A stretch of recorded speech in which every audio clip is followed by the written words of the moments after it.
بسم اللہ الرحمن الرحیم۔ سنن ابو داؤد کتاب دعاؤں کا بیان، باب دعا کا بیان، حدیث نمبر 1480۔ ترجمہ۔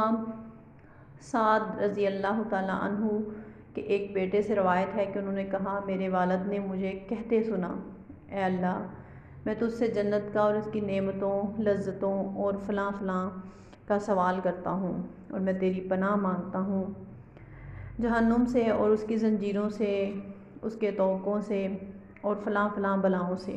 تو انہوں نے مجھ سے کہا،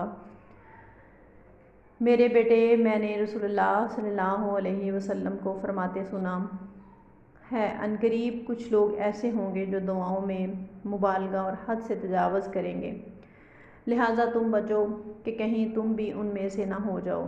جب تمہیں جنت ملے گی تو اس کی ساری نعمتیں خود ہی مل جائیں گی، اور اگر تم جہنم سے بچا لیے گئے تو اس کی تمام بلاؤں سے خود بخود بچا لیے جاؤ گے۔